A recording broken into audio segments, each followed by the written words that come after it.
just watching from home, I was thinking about the strategy behind the way they were posting and sharing clips, because if you were watching from home, you really couldn't tell what was happening in the event. And it created a level of FOMO, like, wait, so who's posting a snit, like a clip of what's happening? So I didn't know if that was intentional or not, but definitely it made you want to stay in tune with what was going on. But then to watch the recaps, at the end of each day, or just the content that came out, really incredible stuff. And the one thing I realized, I'm like, man, can you imagine?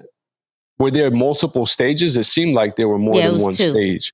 Yeah. So I was just thinking about the synergy that has to happen from a media standpoint to capture both stages and then really determine what goes out. It seemed just a lot of the important moments, they were on camera. So it was good to see that. That was just my observation, at least, not being at the event and still, tuning into social.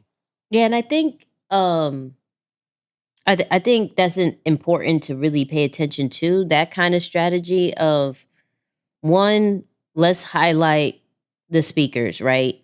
In their essence of them saying different tips and tricks and that whole nine, and advice, because we know that's going to get shared. So being intentional with turning that around to get more audiences, more people to look at what's happening at InvestFest. Another strategy that I don't know if they did on purpose, and sorry if I'm not politically correct with what I'm saying, but they had these two white boys that I kept seeing in VIP, right? And like in all the important areas. And I was like, who are these? Because they stuck out. Because this is like 20,000 minorities and two white boys, right? So I'm sorry. And I'll find, Isaiah is probably going to put them right now on the screen because I'll find it. But come to find out, they're like really huge food reviewers. And so they did Earn Your Leisure this time, did like food trucks, right? Mm-hmm. And so these two white guys would do like top 5 food trucks that are happening at InvestFest. So to bring their audience to InvestFest and then bring awareness to these food trucks, I said, now that's a different strategy.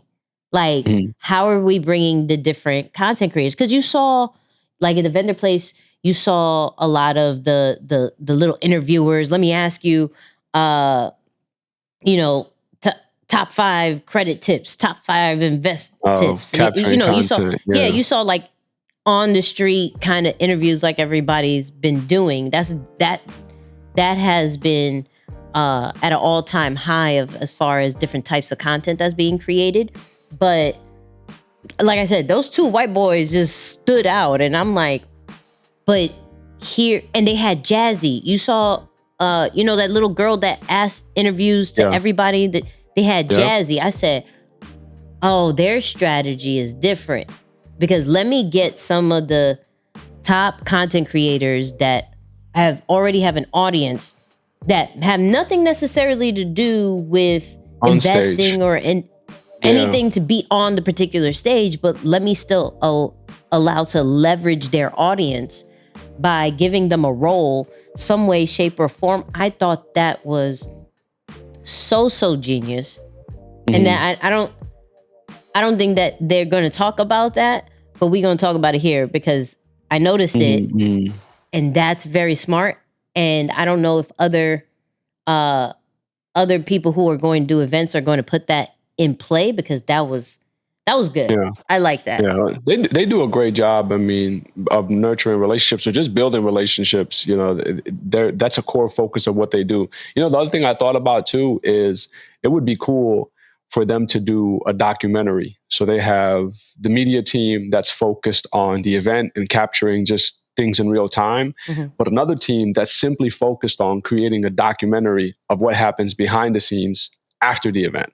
So you ever seen some things like the one that comes to mind is Tony Robbins. I'm Not Your Guru. He had something on Netflix where it captured some of what happens in the event, but it was really more so what happens behind the scenes, the preparation, the coming together of it. So I know they did a podcast with Dave about the event or the putting together of an event. But I thought about it. I said, man, a documentary, and this is just from my perspective as someone who wasn't there, at some point, some of the interviews are going to air out on YouTube. And of course, there's the opportunity cost of not being able to be present, network, and capture that information in real time. But a documentary for some of the business-minded people who want an inside look, I can see something like that being put behind a paywall, right? And I think Taylor Swift is doing something similar. We've seen Kevin Hart do it, Taylor Swift. Taylor Swift has to be doing a lot of things. She's getting paid too much. Beyonce. So, it's like we've seen it happen definitely in the entertainment space. So I thought it would be pretty cool to see it happen in more of an educational realm with entrepreneurs and things like that, to see what the behind the scenes look like and the coming of this giant event. So that would be pretty cool. What's sorry, we're taking a long time with this recap, but I guess I have a lot more to say than I thought. So in the event, I never put importance. I'll say that. I never put importance to booths, right? I never put importance to booths. But this, and leave it to minorities to show out in a different way, right? But there were some booths that was super impressive. I don't know if you saw, shout out to Miss Business. She had a whole game show. Right? Right. I saw that. Diddy was there doing the game show. Like, she was like, oh, nah. Like, it's a legit competition. I didn't know it was a legit competition. Like, it's a legit. Connie, shout out to Connie S. Falls, a guest of a friend of the show, of course, and a former guest. She had like a recreation of the beach and sold nothing. Like the booths that really showed out didn't sell a single thing. Like Miss Business was doing a game show. Connie was like, come chill in the cabana with me and feel what life would be if you had systems. Genius. She sold a lifestyle. I love it. I love it. That's brilliant. Terica had a house. Shout out another guest. Shout out to Terica. To her. Yeah, that clip went crazy online that she posted. Right. And she said that was I think it was some big time investors on stage too, real estate developers. So to see her talk like, it's like, oh, I know you got a couple hundred or maybe $1 billion right there, but let me just tell you my testimony real quick. So that was powerful. No, Terica did her thing. She was a little bit nervous. I don't know why. Terica's been killing it lately, but her house, it was a red house, Monopoly floors, and of course this is pretty much all done by the same person. Shout out to Ty, who did our booth, who did Connie's booth, I think did Miss Business, did Terica, like all these really dope ones. She had a boxing ring for her own, just cause she had a boxing. She had Berto. Shout out to the champ, Berto in her booth. It was just really dope to see. Like now, me understanding that if you are trying, same way with content, right? Where like you don't sell to sell. And I think that's what they did right there is we didn't sell the product. I look at Connie specifically where she had, everything was inviting. She had champagne, like a bar set up, the cabana, the couches, the beach balls and everything like that. And it was selling you, not even selling you, having you experience what the life you should have in a very busy world, because the vendor place was very busy, very loud. a lot of people, so it actually embodied what the real world would be, and you're just chilling, and that's how you're supposed to be. I don't know if she put that much thought into it, because I realize I make people smarter the way I explain things, but the way that she sold a lifestyle that makes you do, okay, wait, what do you do? This is what happens if I was to have systems in my life, what do I have to do? You know what I mean? Miss Business with the game show, she always added her stuff in it. So like, we're going to ask a tax question.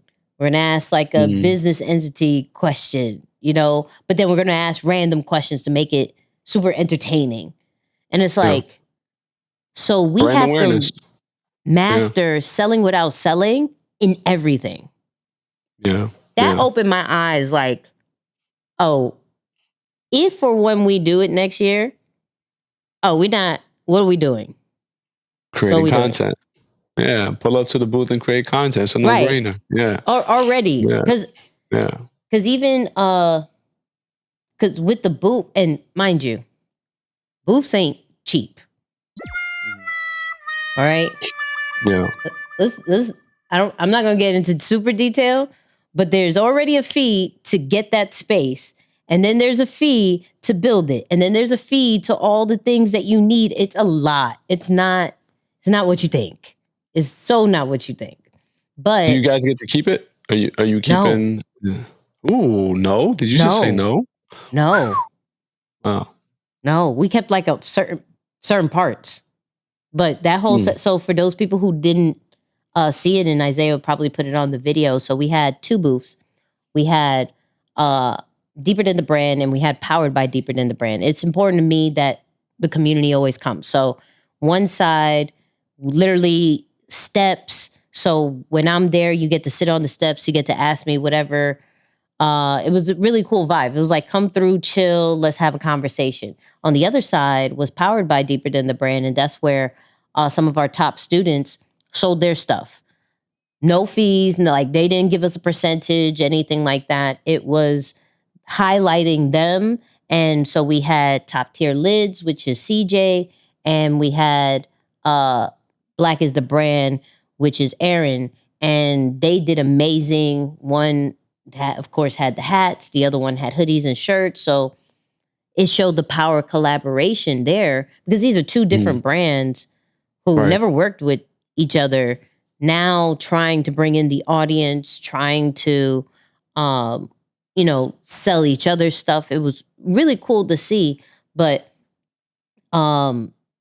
just one, no, we don't keep everything. But 2, when you invest in something like that, how it stands out. And the location was very, very key. So we were at the entertainment hub, like right there. So when everybody would go to the DJ, and there was a podcast stage, there was another stage, a podcast stage. Shout out to B. Simone. She killed it on the podcast stage, Finesse. But when that audience was there, boom, we got the traffic. When I was done speaking, boom, they knew exactly where to go, and it would bring traffic to Powered by Deeper Than the Brand as well. It was, like I said, the vending thing, this was the first time me doing it. It was really great for brand awareness. Really great for brand awareness. And now that I see how other people do it, it's about the experience that you give people, because everybody's trying to sell something. So how do you stand out in the midst of everybody selling something? I didn't understand that. And I'm like, got it. Understood now. Yeah. Create a memorable experience with them. Let them know you for the thing that you do, so that forget the event. Everyone is, pressed for time and money, really. I mean, if you're already invested in the event, you know what I'm saying? So that makes sense. That makes a lot of sense. Really dope. All right. Now I'm done.